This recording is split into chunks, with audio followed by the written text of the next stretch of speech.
Di situ banyak sekali ya, banyak sekali. Bahkan sampai kemarin, sampai mau di apa namanya, kan kemarin sempat mau dibikin perumahan ya. Karena memang kemarin dari pihak kontraktornya nggak beres, akhirnya dipakumi lagi. Itu waktu itu juga banyak benar masa masuk makhluk-makhluknya yang bahkan lagi beko lagi kerja ini ada pocong di atas. Itu setiap mau maghrib ini nyata, itu kuntilanak di atas anak saya masih umur ini, yang bungsu ini, itu masih umur 2 bulan. Itu di atas genteng saya itu kan ada pohon apa namanya, nangka itu ya. Itu setiap sore itu di atas pohon ketawa itu? Di atas pohon itu.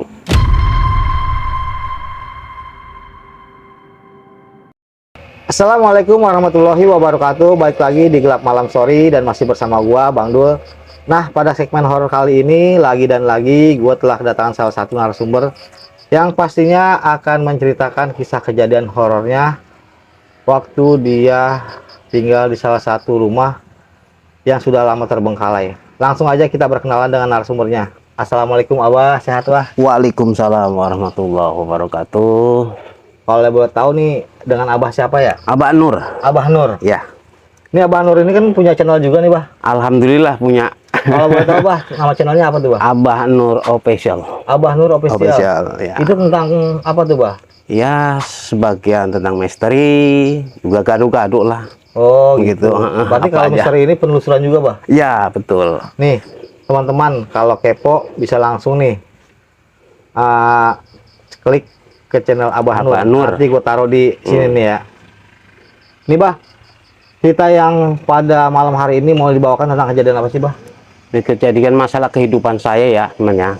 Tidak, assalamualaikum warahmatullahi wabarakatuh. Jadi saya mau berbagi ini ya, berbagi apa namanya, pengalaman hidup ya. Jadi dulu saya kan pernah istilahnya usaha, kemudian udah berkali-kali apa namanya bangkrut gitu ya.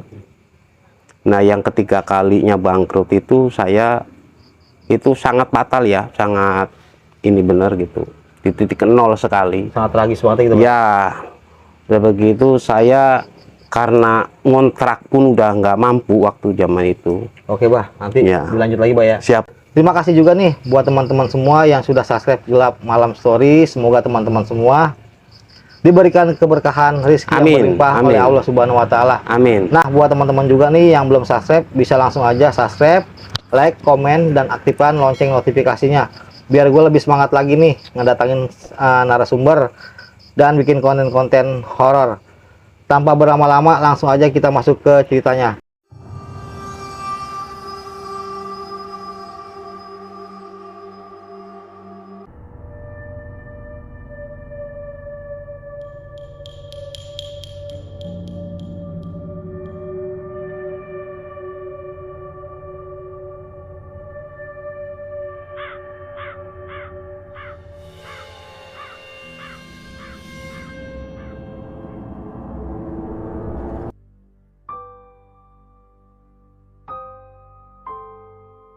Jadi saya menempati rumah yang udah berpuluhan tahun ditinggal ya sama yang punyanya, karena itu emang punya perusahaan itu rumah.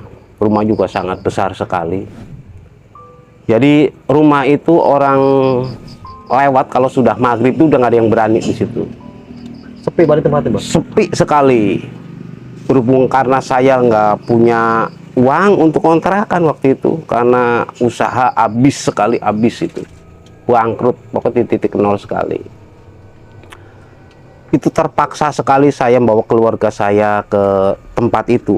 Itu pun saya nggak izin, karena yang punya kan orang jauh ya, nggak izin. Jadi apa coba? Jadi nyelonong aja ke rumah itu? Nyelonong aja, saya bersihin. Emang rumahnya udah hancur sekali. Semua keliling itu kaca-kaca udah nggak ada. Ngeplong gitu? Ngeplong. Nah, setiap saya, karena saya orangnya yang penting mau bekerja gitu ya, kalau ikut buang pasir ini ke proyek, saya ikut nurunin,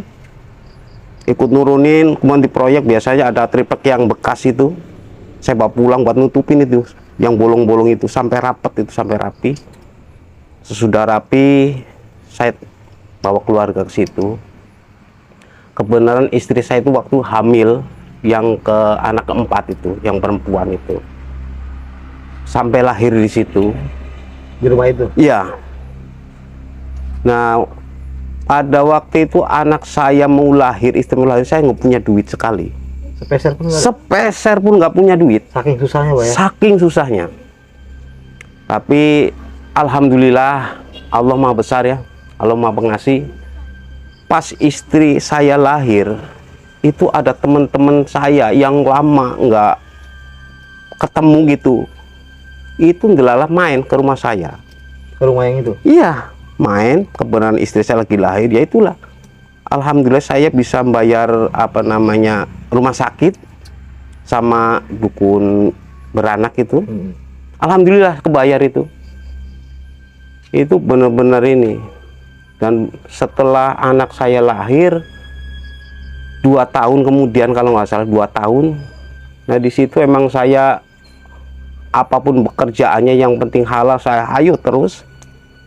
Nah di situ saya ikut jadi mediator jual beli mobil gitu kan.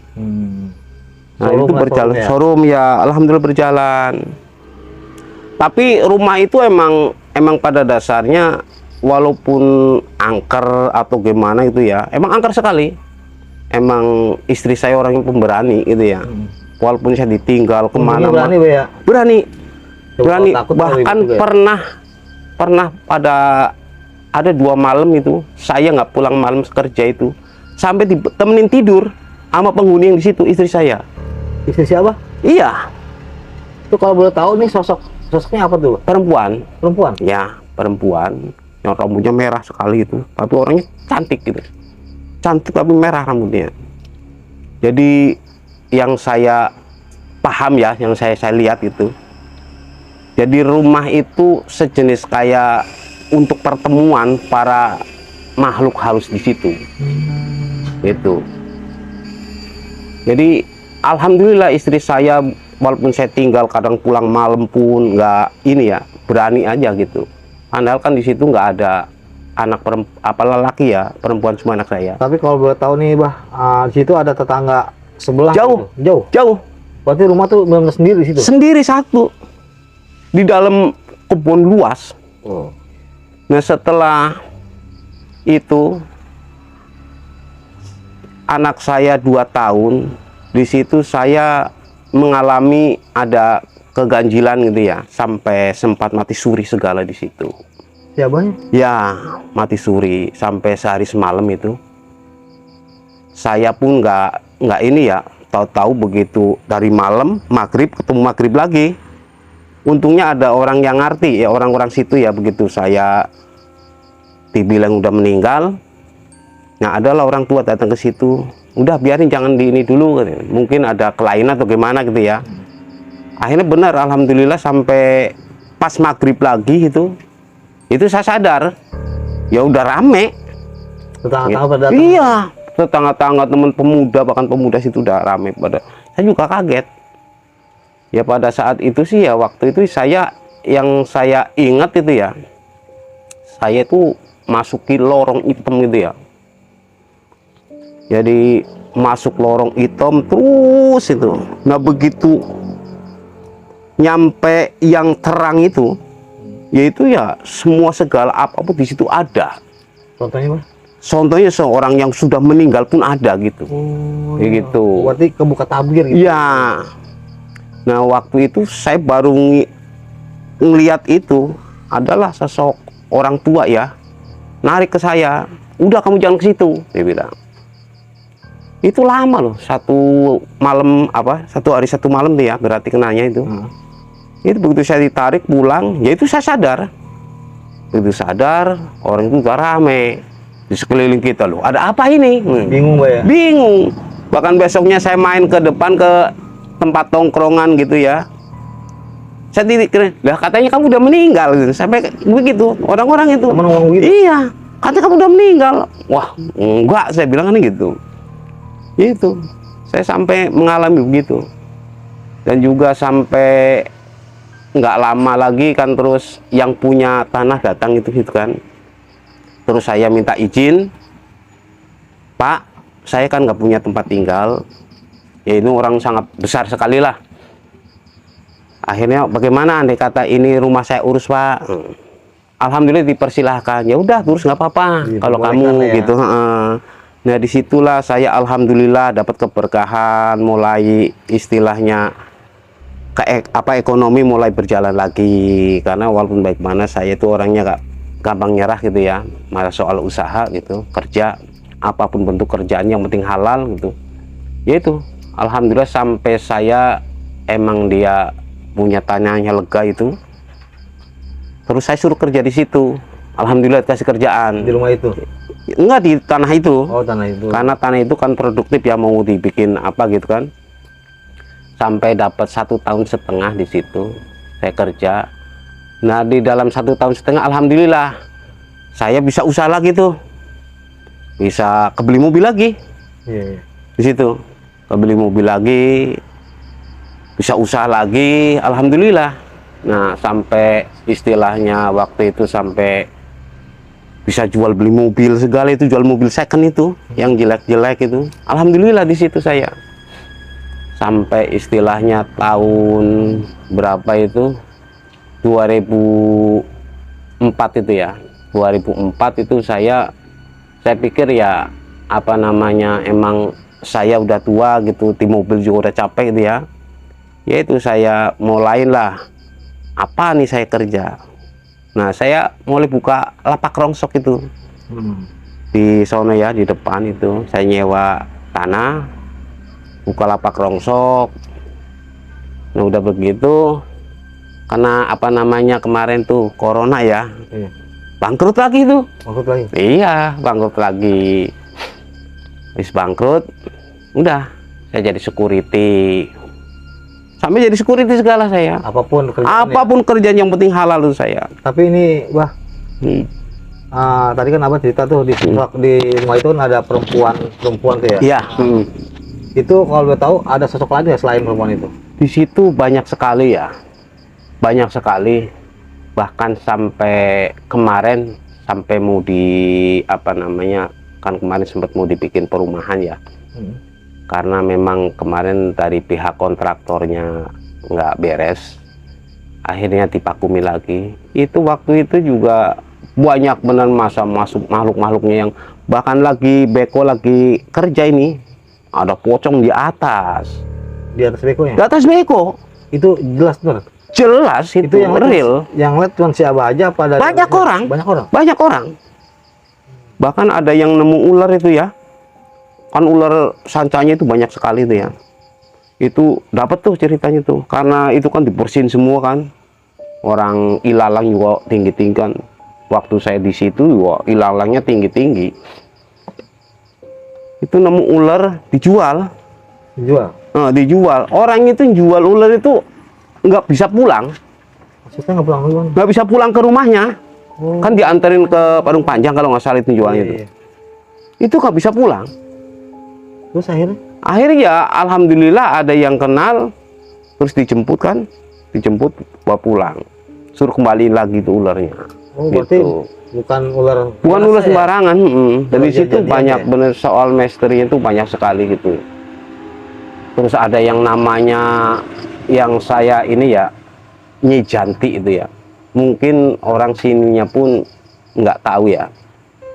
Itu yang namanya sosok Nyi Janti itu dulunya itu yang saya ini ya, jadi kayak tuan tanah dulunya itu ya, perempuan itu. Perempuan? Iya. Itu paling kaya di situ, paling kaya. Jadi sampai sekarang masih melegenda gitu.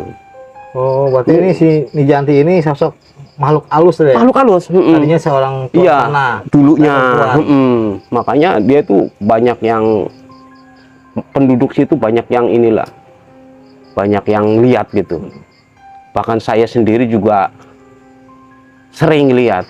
Apalagi begitu itu di apa namanya, saya rumah itu kan bikin apa namanya pos security ya. Saya kan otomatis digeser itu karena saya alhamdulillah saya dikasih di situ karena rame, sekarang dibongkar mau dibikin perumahan kan, karena saya di situ mungkin karena saya yang jagain kan, akhirnya suruh ngewarung saya di situ.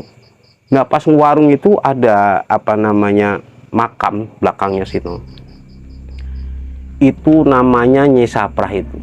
Itu ya Nyi Saprah itu setiap mau maghrib ini nyata, itu kuntilanak di atas anak saya masih umur ini, yang bungsu ini itu masih umur 2 bulan. Itu di atas genteng saya itu kan ada pohon apa namanya nangka itu ya. Itu setiap sore itu di atas pohon ketawa itu? Di atas pohon itu. Tapi dia nggak ganggu? Alhamdulillah nggak ganggu, tapi kan walaupun bagaimana kita nggak nyaman ya, Iya, betul. nggak nyaman. Kadang-kadang saya sengaja bawa ban itu, saya bakarin, tetap aja nggak ini. Ini saya bicara itu bener, real, bener. Ini pengalaman hidup. Bukannya mengada-ngada. Mengada-ada. Ini tentang hidup saya. Gitu. Udah begitu, itu sampai bosen saya.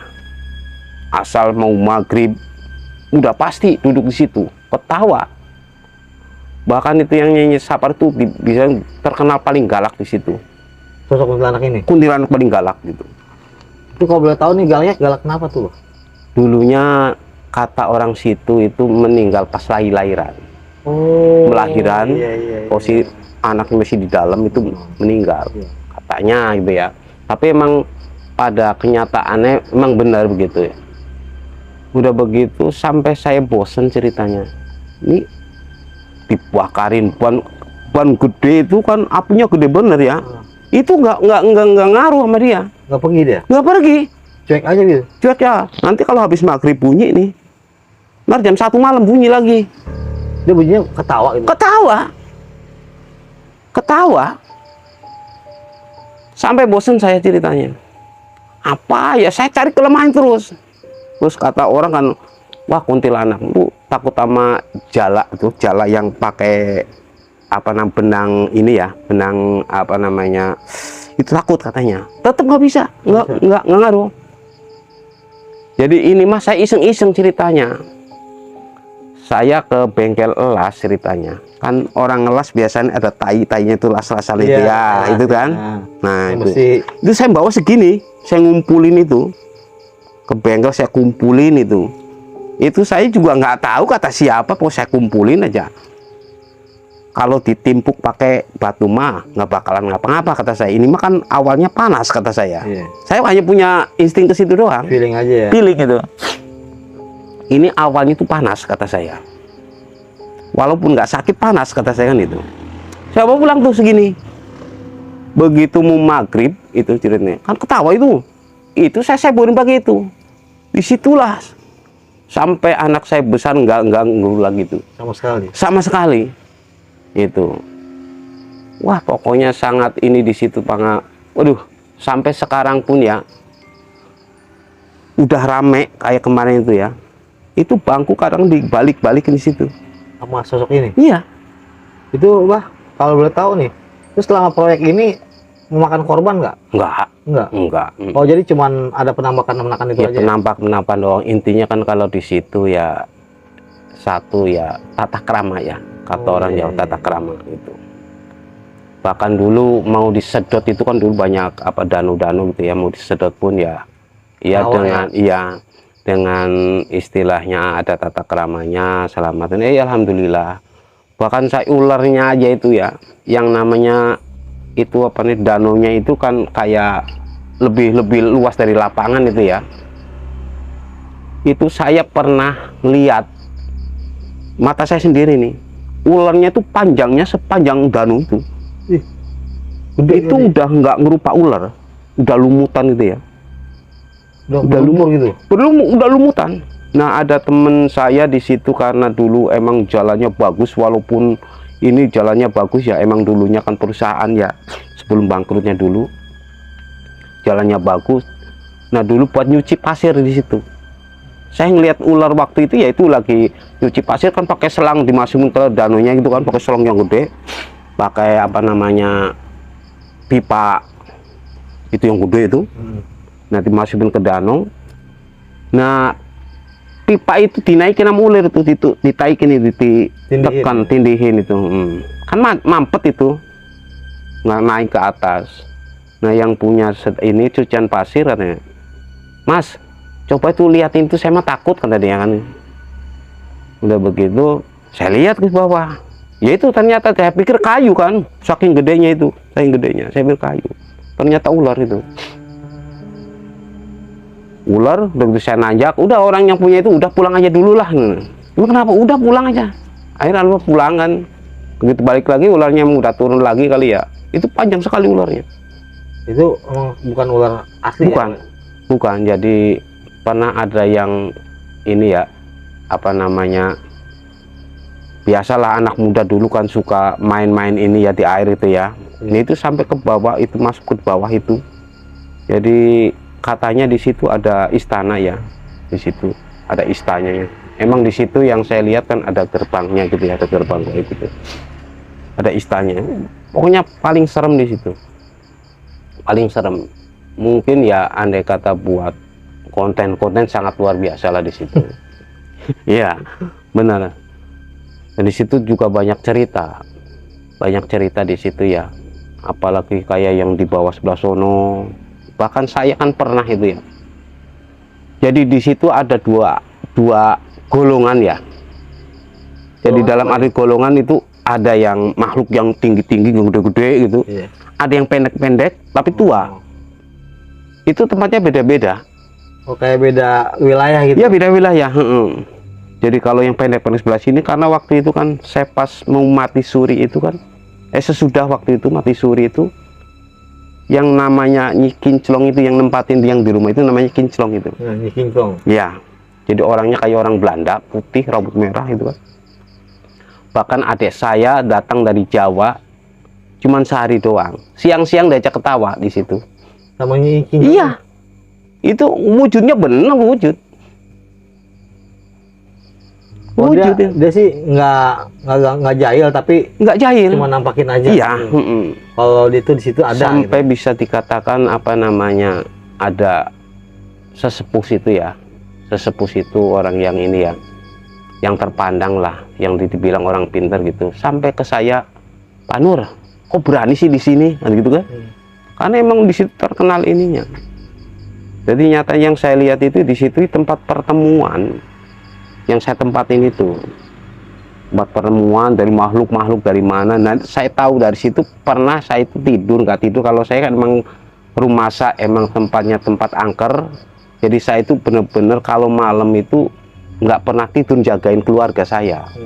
Takutnya dijahilin. Ya di situ saya duduk kadang di bangku. Emang itu rumah itu kan ada kamarnya dia 5, berarti kan saking gedenya, kamar mandi 2. Berarti rumah gedong ya Pak? Gede banget, rumah gede. Jadi potongan kayak joglo kan, potongan joglo gitu, gede banget. Nah jadi kalau malam itu saya dari di atas jam 11 ke bawah itu sampai subuh itu saya duduk aja jagain istri, anak, tidur gitu. Iya. Tapi ya selama itu alhamdulillah.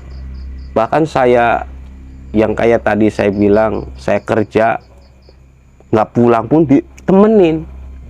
Itu aman-aman aja ya? Aman. Alhamdulillah. Untungnya nggak usil nih ya. Iya. Perempuan ini ya. Sampai ini istri saya pun pernah itu ya, ini walau alam itu ya, tapi ya emang kenyataannya begitu. Itu ada tuyul liar di situ. Sampai istri saya itu suruh dikasih, suruh milih. Maksudnya? Tuyul. Iya. Sama yang punya. Kalau kamu kepengen kaya, tuh pilih yang bagus tuh, yang kamu mau. Ada yang gede, ada yang kecil. Itu istri sampai tawarin begitu? Sampai ditawarin begitu, di situ. Gitu. Pokoknya ceritanya itu di situ sangat ini bener ya. Aneh lah ya. Aneh. Tapi nyata ya. Bener-bener nyata. Ini mah bener pengalaman saya. Mungkin andai kata ini orang pun banyak yang tahu lah di situ saya. Jadi bener-bener di situ soal mistiknya luar biasa. Sampai istri saya kan, wah nggak mau jelek, ada yang bagus juga itu tuyul, rupanya bagus itu ya. Tapi yang saya tahu itu tuyul ternyata tuh nggak ada ininya. Belahan ini Iya, dia rata. iya rata. Dia nggak ada. Gitu, rata. Ya, pernah kan saya kadang-kadang istri saya, Pak, masa ya saya dikasih tuyul ke saya kan? Wah, kamu mengaco kali. Padahal saya juga tahu di situ ada. Emang pernah saya ngeliat kan, kalau maghrib itu dikira anak saya yang kecil yang bungsi itu kadang lari-lari gitu. Ternyata itu anak saya di dalam. Ternyata itu tuyul. Begitu saya penjelasin, bener nggak sih? Ternyata bener itu. Yang di rumah yang tempatin saya ada 2. Itu ada 2. Kuntilanak sama Iya. tuyul itu. Itu bukan kuntilanak ya.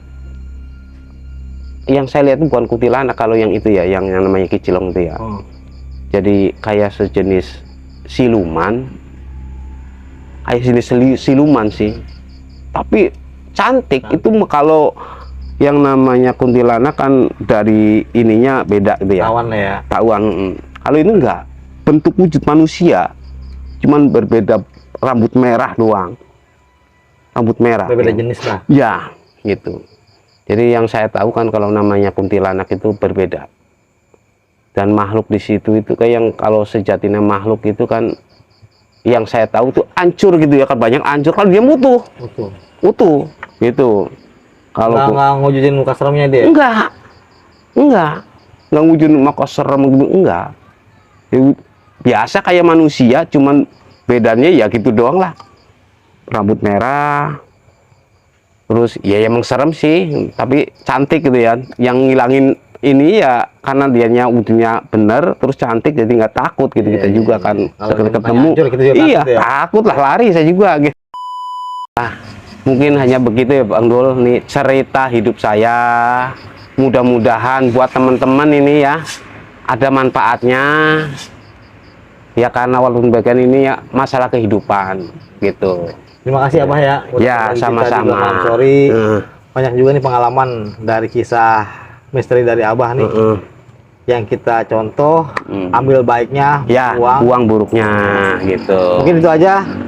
Wassalamualaikum warahmatullahi wabarakatuh. Terima kasih Abah. Waalaikumsalam.